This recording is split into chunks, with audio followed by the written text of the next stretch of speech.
Bloomberg Audio Studios. Podcasts, radio, news. I'm in Jersey City, New Jersey, with the congressman for the 8th District of New Jersey, which represents most of Hudson County and a good chunk of Jersey City, where I'm standing right now. Congressman Rob Menendez, great to have you here, sir, on a day where I think a lot of people are really looking right now to the State House and wondering whether this is that year where we end up with a Republican governor for the first time in a while.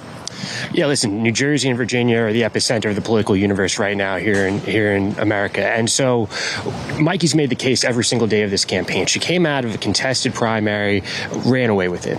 And every day she's been disciplined about the issues that New Jerseyans are facing.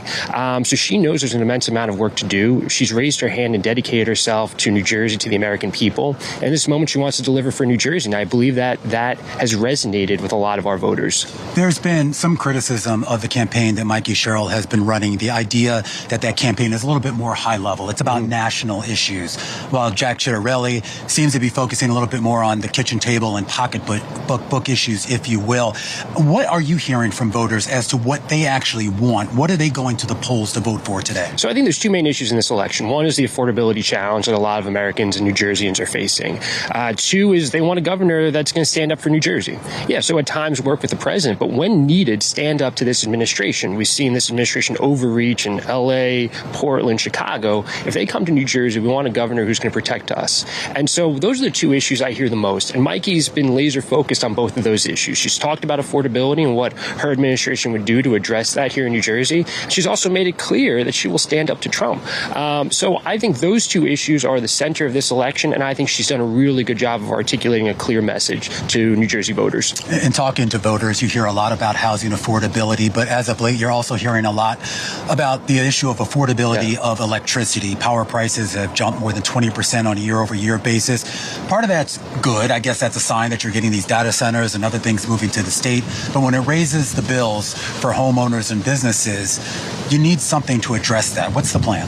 So she's made it clear that on day one of her administration, she's going to declare a state of emergency on the energy price hikes. There's an immense amount of work that we have to do with our regional operator, PJM, the production that we have in New Jersey. And we also have to look at how demand has changed. You mentioned AI data centers. It's good for New Jersey to be a leader on AI, and you need those data centers to do so, but they require an immense amount of energy. There are ways, and we're looking at it in Congress, it's one of the things that I'm doing on energy and commerce, to think about how that increased energy demand, which could be 13% of all energy demand in the next several years, how that doesn't get pushed to our consumers, our residents. So it's going to take all hands, whole of government approach, but she's made that a clear priority of hers, and that's a day one priority. So I know it's something that she's looking forward to tackling as governor. Another big issue, of course, is taxation, the idea of addressing some of the budget issues, potentially raising the sales tax once again, as well as corporate taxation. Do you think that's something, that the governor, no matter who it is, would actually follow through on? And would there be enough support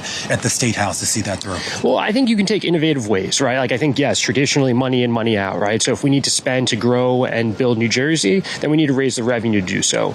But on something like mass transit and infrastructure, there are ways to do it where you look at the assets that NJ Transit has that are underutilized. And if you can make better use of them, you can actually create revenue for the state without having to raise taxes, raise the levy. So I think Mikey's going to have an innovative approach. I don't think she's just going to go and say we have to raise taxes because we have to pay for A, B, and C. I think she's going to look about how the state has underutilized assets, how to make better use of them to reduce the tax burden on New Jerseyans, because it goes into the affordability crisis, whether it's energy, whether it's taxes. These are what people are thinking about. You represent Jersey City, the second most populous city in the state, and really third most populous, really, in the entire New York metro area. It's seen phenomenal growth over the past few years in terms of new residents and new businesses. How do you get more businesses, and not just the big companies, but small and medium-sized businesses, to actually set up shop here? Yeah, I mean, you have to have a competitive landscape. So I think New Jersey's done that well on the film industry, right? We've seen an announcement in Bayonne where they're opening up a new studio. We have one here in Jersey City. We have one in Newark. Government needs to work with private sector, and that's things like giant studios to small and medium-sized businesses. You have to have a competitive landscape. It's something that we think about at the federal level. I know municipalities think about it, and that's something that the state needs to continue to lead on. We want to drive business here. We want to grow homegrown businesses that are at the center of places like Jersey City and make sure that we create an environment for them to do so. We were remiss not to asking you about the government shutdown. Yeah. We're now basically officially at 35, the longest government shutdown, longest full government shutdown in history. Where is the discussion right now between Democrats and Republicans in Congress, particularly in the Senate? Are we any closer to actually getting this resolved? Yeah, I think we are inching closer. But, for us, it's been a clear mission that goes back to the affordability challenge, and specifically for Democrats, health care.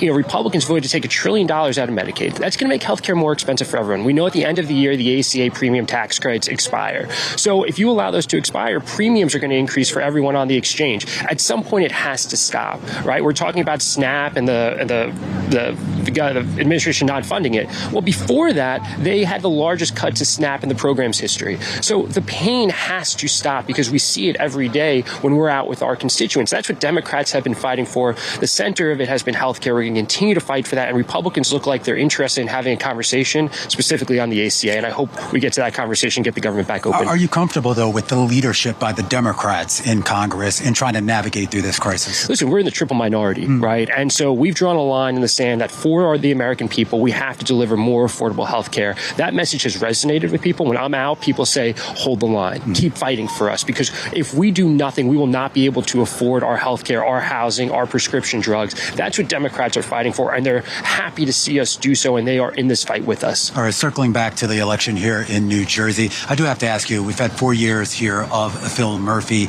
Maybe potentially that legacy continues with Mikey Sherrill. When you take a look at Murphy's legacy, what do you think he got right? And more importantly, what do you think he maybe did not take advantage of? So, I think he got an immense amount right on moving the state forward on a lot of things that were responsive to what was happening in the first Trump administration, codifying, reproductive health care here in New Jersey. He's done an immense amount to drive the economy here from being a leader on AI to tech to film studio. So he's done a lot to grow New Jersey, grow New Jersey's profile. I think on the energy front, I think we could have diversified our approach a little bit more to not bake so much of it into offshore wind, but to really maximize solar, to look at nuclear, to look at fusion. But he still did so much, and I'm really proud that he was our governor for these important years. Only about 30 seconds left, but looking ahead to the potential results that we get tonight, the polls have gotten a little bit tighter over the last few weeks. Citarelli has really closed the gap with Sherrill. You think she's still going to pull it out? I do. I've seen the momentum on the ground the last several days. Last night in Union City, 2 days ago in West New York, it's palpable. And people know it's on the line. I think when they're in this final moment and they have to make a decision in the ballot box, they're going to go with Mikey because she's a true leader for New Jersey. All right. Really appreciate you taking time for us, Congressman. Appreciate it. That's Congressman Rob Menendez of the 8th District here in the state of New Jersey as we keep a close eye here on the gubernatorial race.